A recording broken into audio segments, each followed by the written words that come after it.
विधानसभा चुनाव का ऐलान होते ही बंगाल में सियासी तपिश बढ़ चुकी है। इस बीच आपको बताएं कि पश्चिम बंगाल में चुनावी माहौल के बीच चुनाव आयोग ने बड़ा प्रशासनिक फेरबदल कर दिया है। ये बड़ा फैसला लिया गया है। पहले बंगाल के मुख्य सचिव और गृह सचिव को चुनाव आयोग ने हटा दिया। अब चुनाव आयोग ने बंगाल के डीजीपी को भी हटा दिया है। पश्चिम बंगाल के DGP, ADG, law and order, Kolkata police commissioner, IGP समेत कई अफसरों का तबादला किया है। सिद्धनाथ गुप्ता राज्य के नए डीजीपी बनाए गए हैं। अजय नंद को कोलकाता पुलिस कमिश्नर का दायित्व सौंपा गया है। चुनाव आयोग के इस फैसले को बंगाल में निष्पक्ष चुनाव सुनिश्चित करने की दिशा में अहम कदम माना जा रहा है। तो आप देखिए कि बड़ा ये फेरबदल हुआ है। बड़ी जानकारी हम आप तक पहुंचा रहे हैं। देखिए, विधानसभा चुनाव का ऐलान होते ही बंगाल में सियासी तपिश बढ़ चुकी है, क्योंकि 2 चरणों में बंगाल में विधानसभा का चुनाव होना है। और इस बीच आपको बताएं कि पश्चिम बंगाल में चुनावी माहौल के बीच चुनाव आयोग ने बड़ा प्रशासनिक फैसला लिया है।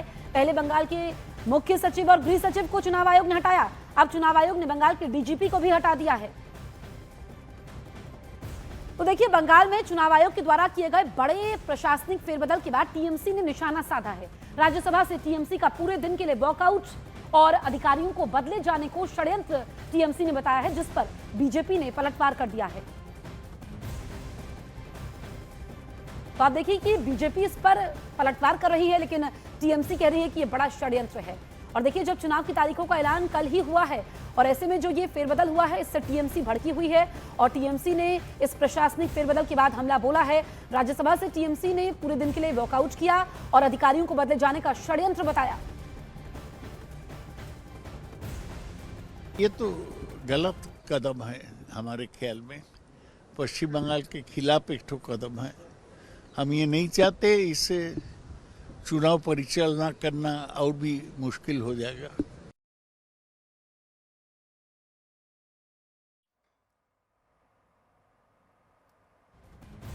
तो देखिए, टीएमसी कह रही है कि आगे और भी मुश्किल हो जाएगी। टीएमसी यहां पर हमला बोल रही है।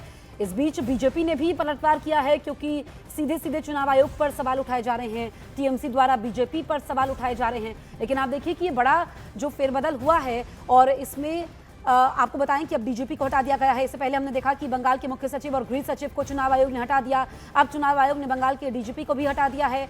DGP, ADG, law and order, Kolkata police commissioner, IGP समेत बड़े अफसरों का यह तबादला किया गया है, जिस पर सियासी तीर छोड़े जा रहे हैं। सियासी माहौल और गर्मा चुका है। चुनाव आयोग ने अहम आदेश दिया है और हमारे साथ बात करने के लिए पश्चिम बंगाल के मुद्दे पर केंद्रीय मंत्री सुकांतो मजूमदार जी हैं। सुकांतो जी, किस तरीके से आप चुनाव आयोग के इस आदेश को देख रहे हैं?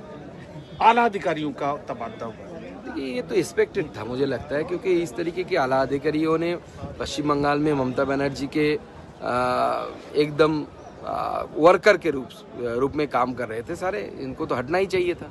इनके उपस्थिति में फ्री एंड फेयर इलेक्शन नहीं हो सकता। बहुत सारे डीएम और एसपी भी हटने चाहिए, क्योंकि बहुत सारे डीएम एसपी टीएमसी के डिस्ट्रिक्ट प्रेसिडेंट की तरह अपना काम चलाते हैं, तो उनको रखना नहीं चाहिए। नहीं तो फ्री एंड फेयर इलेक्शन की कोई उम्मीद नहीं रहेगा उस जगह पे। उल्टा टीएमसी सीईसी के खिलाफ इम्पीचमेंट मोशन संसद में ला रही है और आपसे लगातार हमारी बात भी होती रही है। तो कहीं न कहीं ऐसा नहीं है कि टीएमसी भी आरोप लगाएगा कि राजनीतिक प्रतिशोध के चलते ये हुआ? ये हमारे ऑपोजिशन का बीच बीच में ऐसा कुछ चलता है, फैशन चलता है। अभी अविश्वास का फैशन चल रहा है। स्पीकर साहब के खिलाफ लाए, अभी इनके खिलाफ लाएंगे, गणेश कुमार जी के खिलाफ। लाने दीजिए, क्या फर्क पड़ता है। हमारे साथ है केंद्रीय मंत्री गिरिराज सिंह जी। गिरिराज जी, चुनाव आयोग ने बड़ा सख्त एक्शन लिया है बंगाल चुनाव को लेकर, और बंगाल में पहले दिन ही उन्होंने जो मुख्य सचिव हैं और गृह विभाग के जो प्रधान सचिव हैं, दोनों अधिकारियों को हटा दिया और उन्हें चुनाव से संबंधित किसी भी कार्य में न लगाने का निर्देश भी दिया है। देखिए, ये चुनाव आयोग ने बहुत कम काम किया और इसको ममता बनर्जी रो रही है। मेरा तो मानना है सारे पुलिस, सारे बड़े अफसरों को इसने पॉलिटिकलाइज कर दी।